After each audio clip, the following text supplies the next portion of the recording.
After being reborn, the very first thing I did was rush back to that old crumbling house, just as China's housing reform began sweeping across the country. Back then, something incredible happened. Homes that used to belong to the state suddenly became available for people like us to buy. It was a once-in-a-lifetime chance. For most families, getting that precious housing allocation from your work unit, it meant everything. It was the only way to truly own a home. In my last life, Daniel took every bit of money we saved, 2 years of scraping by every single yuan, and handed it over to Madeline, just so she could have a home of her own. 10 years later, property prices had skyrocketed, and Madeline, she became rich, admired by everyone. And me, I was still stuck, living with my family in that same 30-square-meter dump, barely standing, barely livable. After getting laid off, I had to wake up before dawn, stay up until midnight, selling snacks on the street just to survive. And the day I got sick, collapsed from exhaustion, Daniel was off, traveling the country, with her. "Anna, congratulations. I heard your family got a 3-bedroom this time." "Oh wow, Anna, you really are lucky. Not just a new house, but marrying a teacher too. So enviable." Their voices followed me, sticky, fake, pretending to celebrate with me. But all I heard was their jealousy, their mocking. I didn't stop. I walked straight to Daniel's room, heart pounding so loud, it felt like it could break through my chest. I opened his desk drawer, hands trembling so bad I could barely hold on. And there it was, that old mooncake tin. I flipped it open, and there it was. All the money, every single bill, untouched. I counted it over and over just to make sure. 900 yuan and some change. Not a cent missing. Back then, that was a fortune. Enough to change a family's life. And in my last life, it did. Madeline took that money, bought her apartment, and 10 years later, she was financially free. But not this time. This time, I was going to be the one to walk away with that future. I was going to take the money and head south. We were supposed to get married next month, but that wedding, it would never happen in this life. I hid the money, tucked it close to my body, ready to leave, when I heard voices outside. I froze, heart racing, then slipped back into my own room, holding my breath. "Daniel, are you really giving me your housing allocation?" It was her, Madeline, her voice shaking, full of disbelief, overflowing with joy. Even I couldn't believe what I was hearing. In my last life, I knew the money came from him. But the allocation, the right to buy that apartment, that was his too. My chest burned, my throat tightening, my lips pressed so tight they hurt. "You and Lily have no one else to rely on. You need this more than I do." Daniel's voice, soft, gentle, so different from the cold, empty tone he always used with me. I heard her thank him, over and over, her voice so sweet it made me sick. But then, she hesitated. "But even with the allocation, I still can't afford to buy." The silence was deafening. And then Daniel, "Leave it to me." She put up a fight, just for show, of course, and not long after, they left. Together. Again. I waited until I couldn't hear their footsteps anymore, and I stood there, staring at nothing, thinking about all the times I used to admire her, used to envy her. Back then, people whispered, said she made hundreds of thousands from that apartment. And what did Daniel say to me back then? He didn't even look up when he said it. "That's just fate, not yours. Even if you want it, it'll never be yours." And I, like a fool, believed him. I told myself she was lucky, just lucky. But now I knew the truth. That luck was mine. My blood, my future, handed to her by the man I trusted most. If she hadn't let it slip, If I hadn't overheard her thanking him for helping her buy that apartment, I would have died, never knowing what he did to me. So tell me, what kind of love makes a man live with me and my child in a tiny broken-down house, just so he can give away every single thing we had, the money, the apartment, the future, to another woman, and then look me in the eye and tell me it was fate? Looking back now, I almost want to laugh. After the two of them left, I sat in my room, in silence. Half a day passed before I moved. Only as the sun began to fade into evening did I finally get up, walk into Daniel's room, take out the old mooncake tin, and place it right in the center of the dining table. That night, I killed a chicken with my own hands to make soup. Something warm, something grounding. I cooked a full pot of rice. I didn't rush. I waited until dinner was over, until the dishes were cleared, before I opened the tin. Inside, alongside the 1,000+ yuan I had saved, were all of Daniel's wages from the past 2 years. 2,600, stacked neatly. That wasn't all. The tin also held the housing purchase certificate from his work unit, a priceless piece of paper during the reform era, proof that he had the right to buy a state-owned apartment, and tucked beneath it, a few simple household receipts. When Daniel came home and saw the tin had been opened, his brows immediately furrowed. He didn't need to ask. Between us, there was no need to pretend. We both knew exactly what this was. In our neighborhood, once two people were engaged, they were already considered family. It was normal to manage finances together. That was why, back then, I'd trusted him to keep my wages. I never imagined that while living under the same roof, while sharing a future with me, he was giving everything to someone else. He didn't just give Madeline his wages. He gave her the housing allocation. He gave her our shared savings. And because of that, I wasted an entire lifetime. "Why did you take out the tin?" he asked, frowning, not even bothering to hide his displeasure. If this were the past, I would have rushed out the moment he stepped through the door, smiling, warm, ready to greet him. Daniel looked perfect on the outside. Handsome, composed, educated. He worked at a research institute, and once, I was proud to call him my fiancé. I gave him everything, my trust, my love, my future. But life had made one thing painfully clear. I was wrong. "I just found out today, my father still owes some money to his old colleagues. I'm planning to use this to pay it back." My mother died young. My father was a middle school teacher, devoted to his students, sometimes more than he ever was to our family. Daniel used to be one of his students. Back then, Daniel's family had nothing. My father didn't just tutor him for free. He gave him pocket money, even paid his high school tuition. And he wasn't the only one. My father helped a lot of kids, which is why, despite working his entire life, he barely had any savings.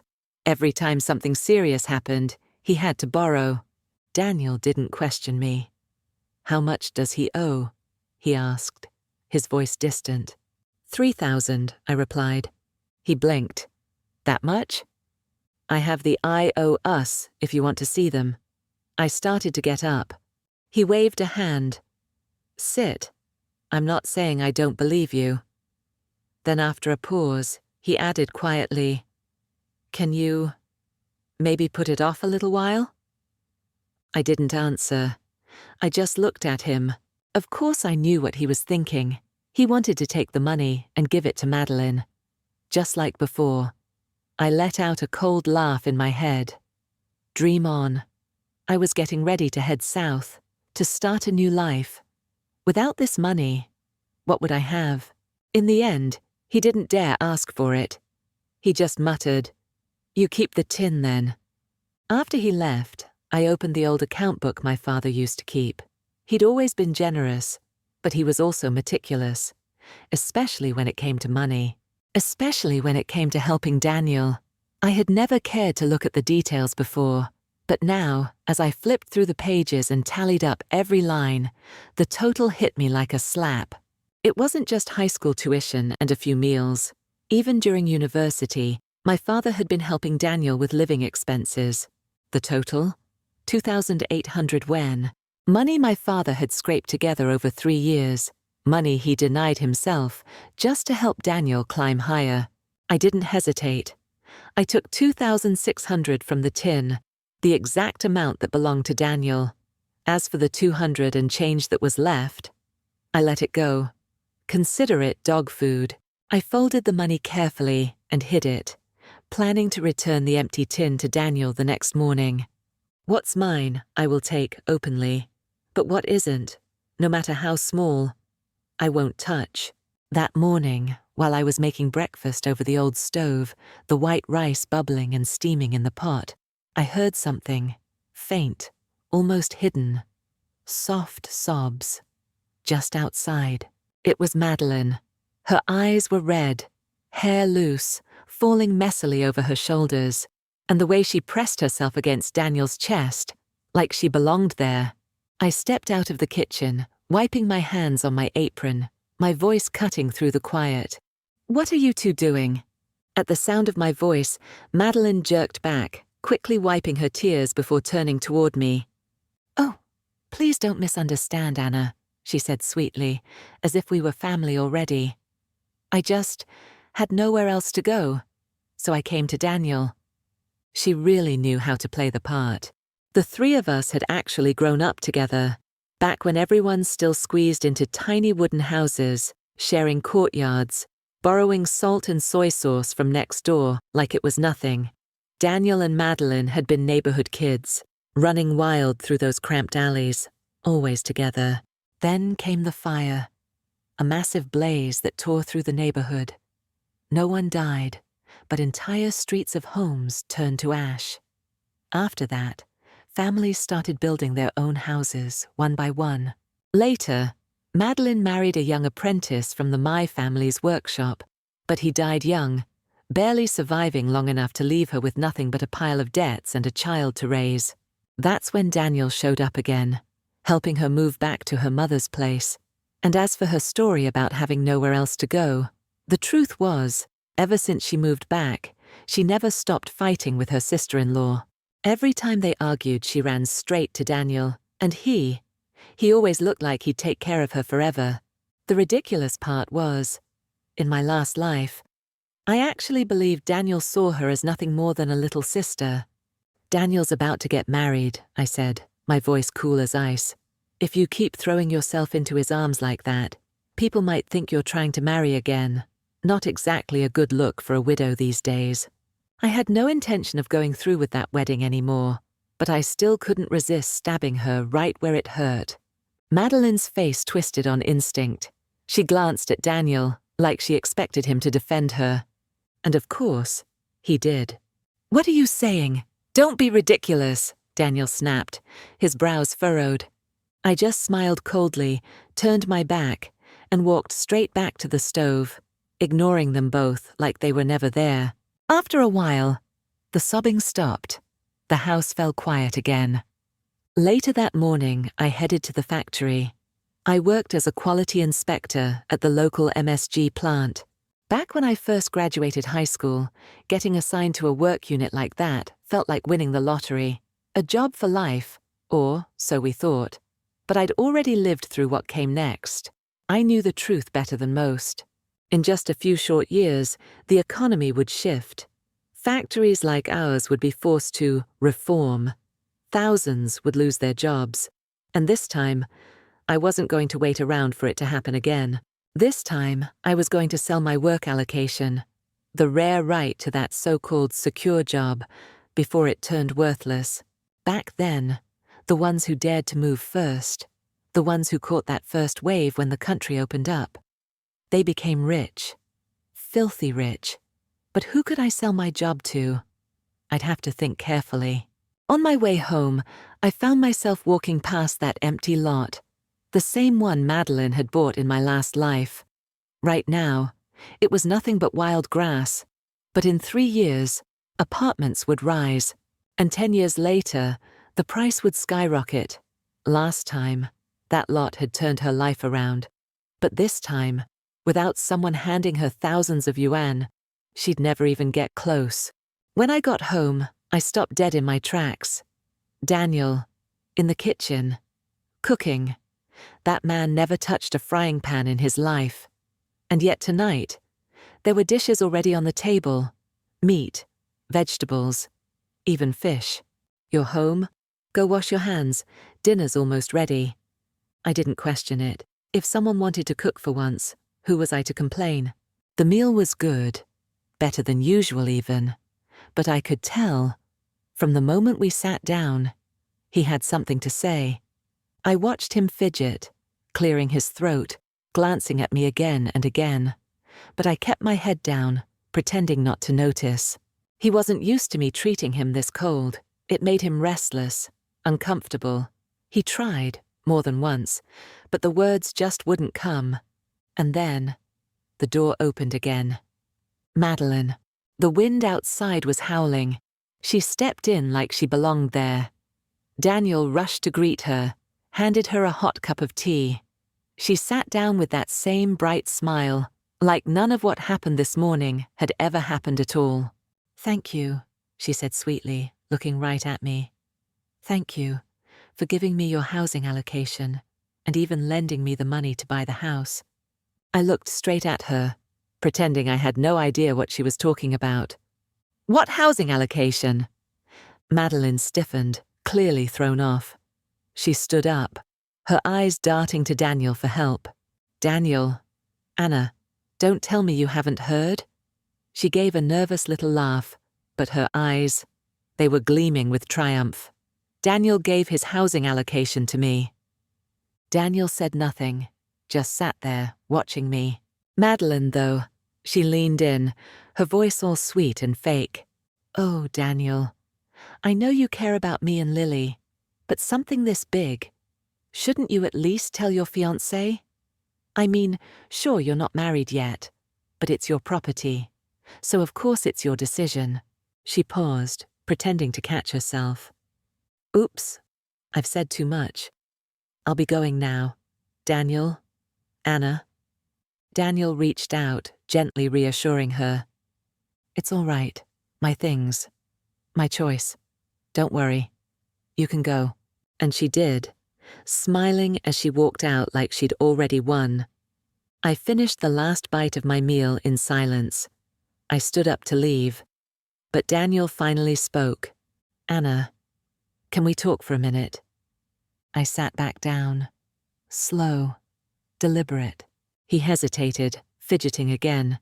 "Can we maybe hold off on paying back your father's debt?" "No." My answer was immediate, firm. "There's nothing to talk about. If you want to pay it, great. If not, I'll take out my father's account book and show you every single cent. The money's with me now, so don't even dream of pulling what you did last time, handing it over to Madeline like it was nothing. And since we were being honest..." "So, you're really giving away your housing allocation? To her? What am I to you, Daniel? Isn't something this important worth even one word?" Sure. Legally, the allocation was his, but not a single word to the woman he claimed he was going to marry. In my last life, he didn't just give her the allocation. He took my wages, our future, and handed them to her like I was nothing. Daniel let out a sigh, trying to sound reasonable. "We're not using it anyway. Giving it to Madeline. It's not a big deal. She's got a kid. She's always being pushed around by her sister-in-law. Don't you feel sorry for her? It's just an allocation. It's not yours. Why do you even care?" I nodded, smiled coldly. "You're right. It's not mine. Do whatever you want. It has nothing to do with me." I stood up, ready to leave it at that. But he didn't let it go. "We can pay off your father's debt little by little. But Madeline's situation can't wait. Give me the money. I'll take it to her now."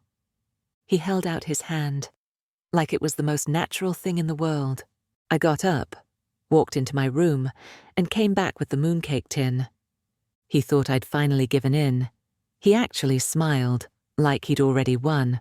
But when he opened it, there was no money, just a stack of old receipts. and my father's account book.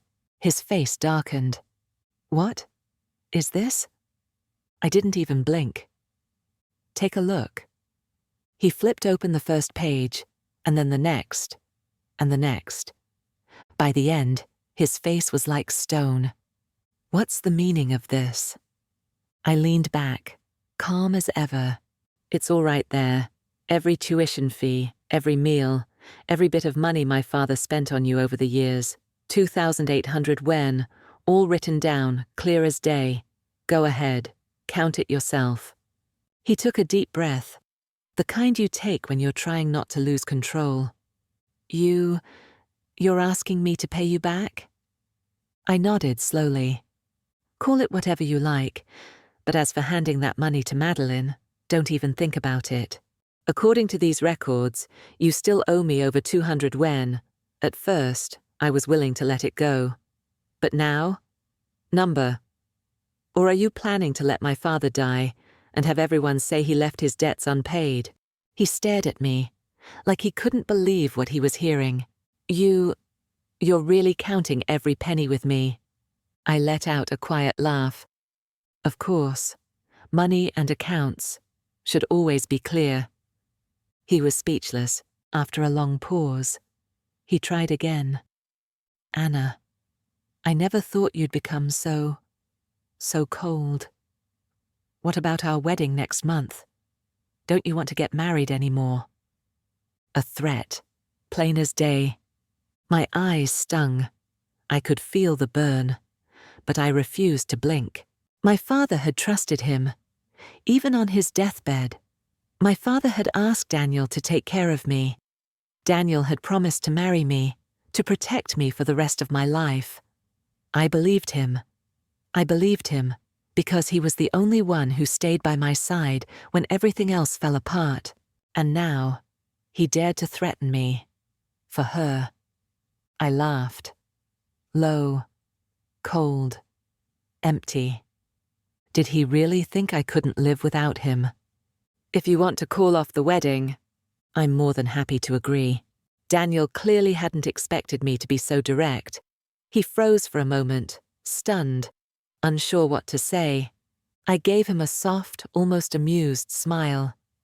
If you really care about her, you don't have to buy her a house, you know. Honestly, money isn't going to fix her life right now. He frowned, confused. What do you mean? I leaned back, smiling again. Her sister-in-law only bullies her because she's sitting at home doing nothing. But if I gave her my job at the factory, she'd have a stable income, and with that, her kid would be taken care of too. Isn't that better for everyone? Seeing the confusion still lingering on his face, I pressed on. Don't get me wrong, I'm not doing this out of kindness. But you could trade your housing allocation for my job. Daniel thought it over for 2 full days. And in the end, he agreed. Madeline didn't get the house, but she did get a stable job. And with that, the trouble she had at her mother's house disappeared.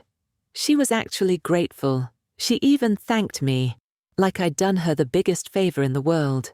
As for me, the very same day I got the housing allocation, I took 1,000 yuan and bought myself an apartment. And let me tell you, I was more thrilled than I'd ever been in my life, because I knew, exchanging 1,000 yuan for millions in the future, there was no better deal in the world. Daniel, he thought I gave up my job to prepare for our wedding next month. He didn't suspect a thing. He had no idea I'd already bought a train ticket to the south, and I was planning to leave tomorrow. That night, while I was finishing up my packing, Daniel came home. He stopped in the doorway, frowning. Why are you packing so much? When he noticed I hadn't cooked, he went into the kitchen himself. He actually made 3 dishes and a soup. I stuffed my bag into the wardrobe, pretending I was just tidying up. Later, as we sat down to eat, Daniel handed me a bowl of soup, then pulled something out of his pocket, a small stack of cash. Madeline just started her job, so I lent her 50 yuan. Here's the 30 yuan left. Take it. My hand paused for just a second, but I took it. Calm, steady. Most of that money had already gone to someone else, but this part was still what he owed my father. I took it without a second thought. Dinner passed in awkward silence. Daniel kept stealing glances at me, clearing his throat like he wanted to say something. Finally, he spoke. "After we get married, you can stay home. Relax. I'll give you all my wages every month. You'll handle everything in this house." His ears turned a little red, like he actually believed I'd be touched. I couldn't help but let out a soft laugh. "And next month, you won't be lending money to your sister again." It slipped out before I could stop myself. I just couldn't resist the jab. Daniel looked at me surprised. "She has a job now. Why would I lend her money?" I didn't say anything, because, honestly, it didn't matter anymore. Whether they became a happy couple after I left, or whether he married someone else, it had nothing to do with me now. Before bed, Daniel brought out a stack of bright red wedding invitations. Who should we invite? I glanced at them, those bright, celebratory envelopes, and lowered my head. "You decide." That night, I locked my door from the inside. I didn't pack much, just 2 sets of clothes and all my savings, every valuable thing sewn tightly into my collars and sleeves. The rest, I wrapped up and shoved deep into my socks, pressing them flat under my feet. Let them soak up a little sweat. Better that than ending up penniless in some strange city. I was just about to lie down when Daniel started banging on my door, loud, frantic. I opened it, and there he was, standing in the hallway, holding a small rosewood box. I raised an eyebrow. "What's this?" He motioned for me to come closer, like he was about to reach for my hand. But I instinctively took a step back. He froze for a second, then slowly pulled his hand away and held the box out toward me. "Open it." His eyes were careful, almost hopeful. I took the box from him. Under his expectant gaze, I slowly opened the lid. Inside were a pair of silver bracelets, 2 gold rings, and a jade bangle. I stared down at them. My chest tightened, emotions swirling so fast I couldn't even begin to name them. In my last life, Daniel never gave me these things. I remember it so clearly. Years later, when our children had already grown up, there was a time I accidentally opened this very box in his study. He hadn't been pleased. No, not at all. He'd shut the lid right in front of me, cold as ever, and said, "These were my mother's keepsakes. They're for my future daughter-in-law, not for you." And later, somehow, that jade bangle ended up on Madeline's wrist. So, he'd had these things all along. He just never thought I was worthy of them, not even when I married him, not even until the day I died. So why? Was he offering them to me now? I couldn't help but laugh at myself, bitterly. Was it because I'd handed my job over to Madeline? Because he still thought I had some value left? Something he needed to thank me for? Too bad for him. I didn't need them anymore. "Let me help you put it on." He reached for the jade bangle, his face flushing slightly, like he actually thought I'd be moved. I pulled my hand back, cold as ice. "We're not even married yet. Isn't this a little improper?" I watched his face fall, watched the unease settle into his eyes. Maybe he thought I'd be overjoyed. Maybe he thought the woman who used to care so much would still be grateful for these scraps, these so-called family heirlooms. But no, that woman was long gone. "Anna, is something wrong?" I looked at him, straight in the eye. My voice was flat, emotionless. What could be wrong? I just don't care. That's all. I turned away, put the box away, and I shut the door. Long into the night, I heard him pacing outside, back and forth, again and again. By the time I woke up the next morning, he was gone. I gathered my things and boarded the green train heading south. 2 days and one long sleepless night. The train was packed, shoulder to shoulder, not a single inch to breathe. Vendors pushed trays of snacks and fruit through the windows at every stop. I couldn't bring myself to splurge on one of those overpriced boxed meals, so I bought a few steamed peanut cakes from a vendor at the platform. I stayed in my seat the entire time, clutching my bundle tight. I only left when I absolutely had to, when nature gave me no choice. By the time I got off at the northern bus station, I discovered my bag, and even my clothes, had been slashed open, neat, careful cuts. But they didn't find what they were looking for. I'd only left a few loose coins in there, on purpose, to throw them off. The real money, the important things, they were all sewn tight, hidden in the seams of my collar and sleeves. But still, I knew no one here. I almost got dragged into one of those cheap, shady guest houses by a bunch of men hanging around the station. I barely slipped away, clutching my bundle like my life depended on it. In the end, the only place I found to rest was in the hallway of a hospital. The next day, thanks to a kind security guard, I managed to rent a tiny room in a neighborhood nearby. My first job? Selling wholesale goods at the local market.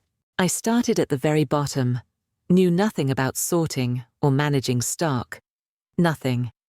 But within 2 months, I learned fast how to manage inventory, how to coordinate deliveries, how to work with shop owners who didn't trust anyone but themselves. And then, I noticed something. Everywhere I looked, shops were filled with clothes and shoes. Competition was cutthroat. If you didn't stock enough of the popular items, customers walked away. But if you over-ordered, and those clothes didn't sell, they just sat there, piled up, eating away at your profits. My boss, he dealt with this all the time. Business looked busy, but by the end of the year, the unsold stock, it killed his bottom line. Watching that, I started thinking. I had 2,500 yuan, and the wages I'd saved from last year. I decided to take a gamble. I went to my boss and offered to buy all the leftover stock, every single piece, at a dirt cheap price. In the coastal cities, fashion changed fast. New styles sold out in days, but back in the inland towns, they were always a step behind. People there, they craved anything new, anything different. But shipping was slow, expensive, complicated. I figured, if I could get those clothes back home before anyone else, they'd sell like wildfire. Buying the stock, that was the easy part. Getting it shipped home, that was another story. I went to every shipping company in the market, one after another, but none of them had a route to my hometown. I didn't give up. I spent days searching, asking, negotiating. And finally, I found one. They didn't go to my town, but they stopped in a city nearby. I didn't hesitate. I paid them and threw in an extra 300 yuan. In the end, they agreed to drive 1 more hour, just for me, and deliver it straight to my doorstep. After sending off my shipment with the trucking company, I packed my things and headed home again. This time, with the new year just around the corner, the buses were even more packed than before. People shouting, pushing, scrambling for seats. Old ladies bickering over who sat down first. Someone even slashed my little bag again, grabbed a few coins. But I didn't flinch. I didn't panic. I'd been through worse. It took some effort, but I finally made it back. I rented a ground-floor apartment on one of the city's busiest streets. 4 days later, I hired a tricycle cart, picked up my shipment, and started hauling everything, crate by crate, to the liveliest corners of town, anywhere the crowd gathered. That's where I set up shop. That year in Beijing, I worked harder than I ever had before. Day after day, selling on the streets, learning everything by doing. I learned to read people, who had money, who didn't, who loved to haggle, and who didn't care about the price as long as the quality was good. With the picky ones, I let them try on as many outfits as they wanted. With the relentless bargainers, I always had something extra to offer. Socks, gloves, little accessories. Buy more, get more. That trick worked like magic. People walked away with way more than they ever planned to buy. As the Lunar New Year approached, demand exploded. My stock, new, stylish, different, sold faster with every passing day. Even the shop owners nearby, they started sneaking over, pretending to browse, just to check out my designs. It didn't take long. I sold out. Dresses, scarves, socks, even hair ties. All gone. And by the end of that season, I'd earned nearly 10,000 yuan. A 10,000 yuan earner. Back then, that was something people only dreamed about. After the holiday, though, I didn't rush to restock. I'd learned my lesson in my past life. Spring was always slow for fashion. Instead, I used my profits to buy 5 more apartments, right in that same neighborhood where I bought the first one. And with the rest, I headed south again, to Nantang, to try something bigger. Electronics. I remembered it clearly. Back in those years, every wedding needed the 3 rounds and 1 sound. A bicycle, a sewing machine, a wristwatch, and a radio. If you didn't have those, you had no dowry to speak of. People fought to get their hands on a radio. For months, I worked non-stop, and by late August, I landed my biggest order yet. The commission was huge. I took everything I had, every last yuan, and poured it all into one massive shipment. When the goods arrived back home, they sold even faster than the clothes I'd sold the year before. I didn't bother with big brands. Didn't have to. For every radio I sold, I made nearly 1,000 yuan in profit, and once people started buying cassette tapes and radios together, it became my biggest hit. Golden September, Silver October. That's what they called it, the peak of wedding season, when everyone spent big. And in just those 2 months, I made a fortune. By the end of the year, I went back again, riding the wave of wedding fever and the mad rush to buy everything new for the new year. Another big profit. And even after the holiday, business never slowed down. By that time, I had connections everywhere. Suppliers, shippers, vendors. I didn't even have to leave my store anymore. One phone call, one payment, and the goods showed up at my door a few days later. That's when I knew. It was time to stop playing small.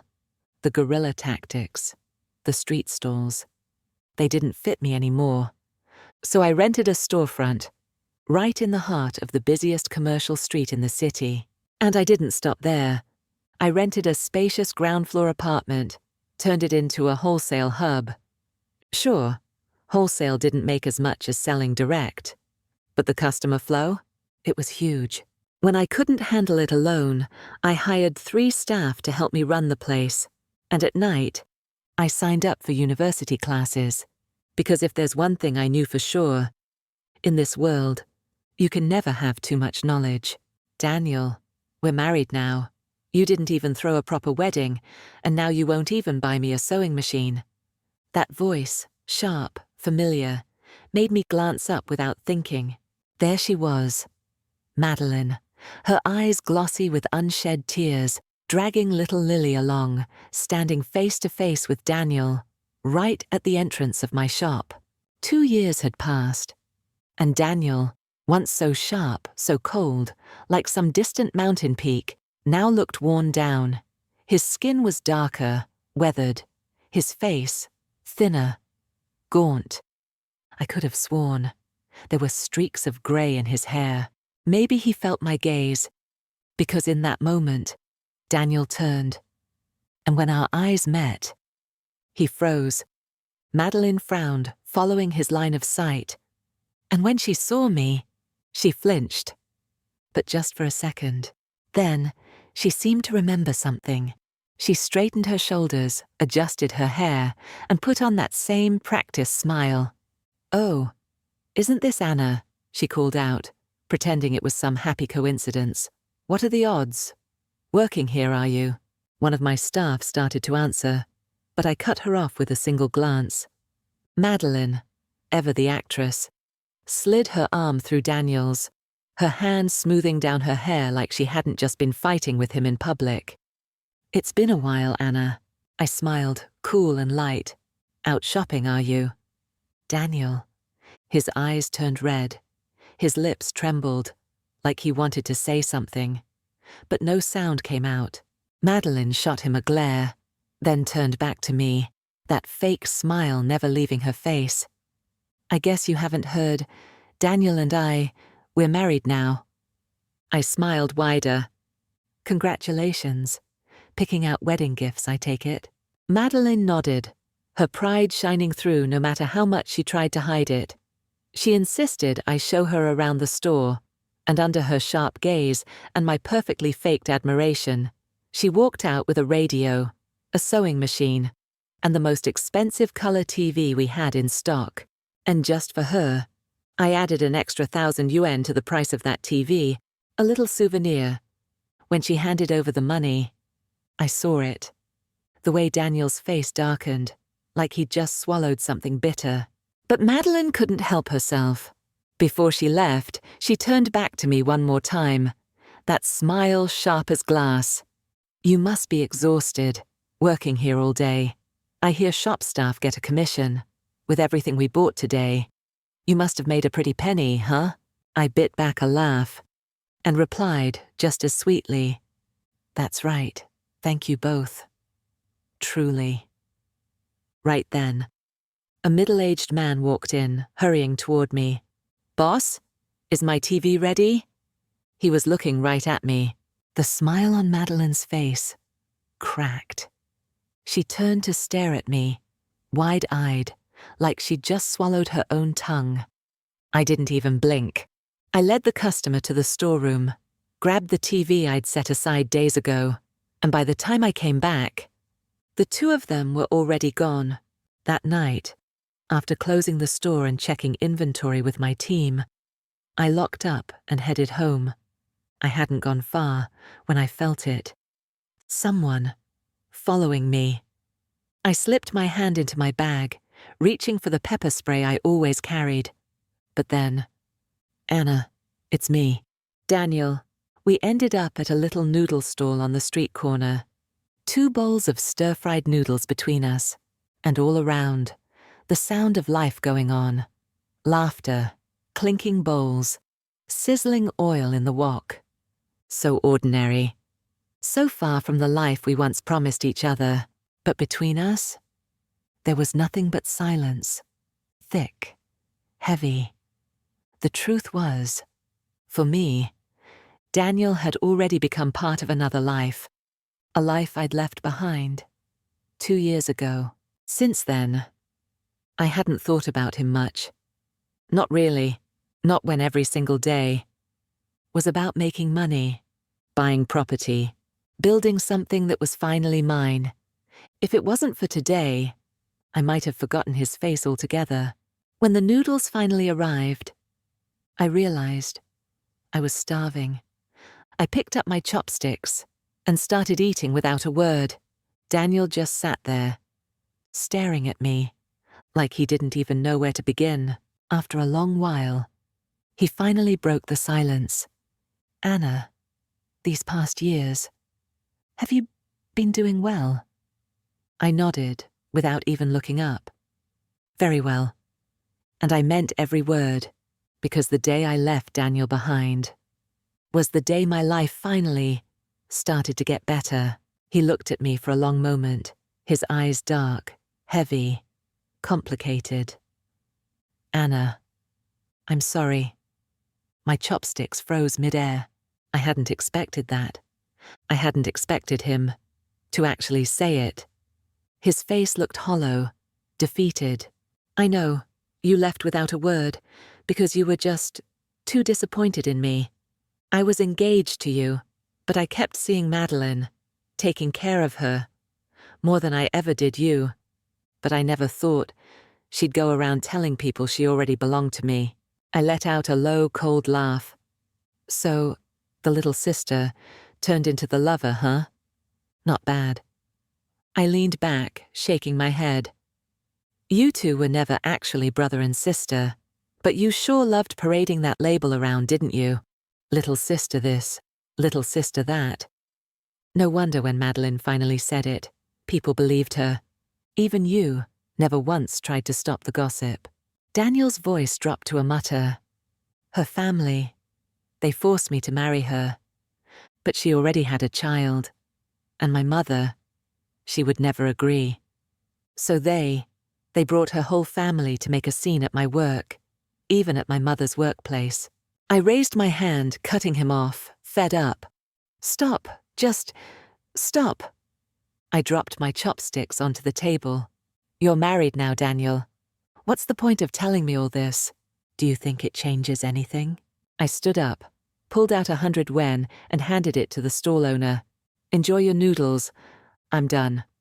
And I walked away, without giving him a chance to say another word. The truth? I didn't need to hear his side. I'd heard it all before, lived it all before. Everyone back home, they knew exactly what Madeline's family was. Greedier than a pack of wolves. When she got married the first time, her family demanded a fortune in dowry money. But on the wedding day, they didn't even send so much as a blanket. And what did she get for it? No respect, no status. Her marriage, a disaster from day one. Why else would she have come crawling back to her mother's house? Daniel knew all this. He wasn't stupid. But with those rose-colored glasses on, he thought she was perfect. And now that he was finally drowning in their mess, now he was scared. But it was far too late. After that night, Daniel kept coming back. Again and again. Never really saying what he wanted. Always hesitating. Always leaving me off balance. Until finally, I'd had enough. I invited Madeline to meet us both. She stood behind me, lurking in the shadows. I stood in front of Daniel, looking him dead in the eye. I asked him, "Why do you keep coming back? What do you really want?"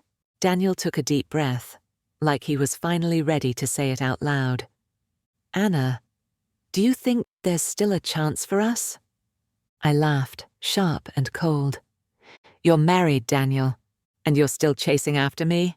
Aren't you even a little ashamed?" He shot up from his seat, agitated. "If she tricked me, I can divorce her. She's divorced herself. She brought her kid along. If she hadn't trapped me, how would I have ended up with her? You don't understand, Anna. Ever since I married her, people have been laughing at me, saying I gave up a watermelon for a pair of worn-out shoes no one else wanted." But before he could finish, a scream tore through the air. Madeline burst out from behind me like a wildfire, fists flying, screaming at the top of her lungs, "I'll kill you, you shameless bastard. So what if I brought a child? Did she ever eat your rice? Did she ever take your family's name?" She grabbed him by the collar, spitting fury. "You call me used goods? What does that make you, huh? Just a rotten melon. Looks good on the outside, but useless inside." She shoved him, hard, face twisted with rage. "You think I don't know? You can't even last 3 damn seconds." She screamed like she was ready to tear him apart. "I'd rather die than call you my husband." Chaos exploded around us. Screaming, cursing, grown adults brawling in the street like a bad soap opera. And me? I just stood there. Calm as ever, I slipped on my sunglasses and walked away. Slow, unhurried. Let them destroy each other. Life was long, and maybe, just maybe, their real suffering was only just beginning. As for me, I was only grateful that I'd had the sense to walk away while I still could.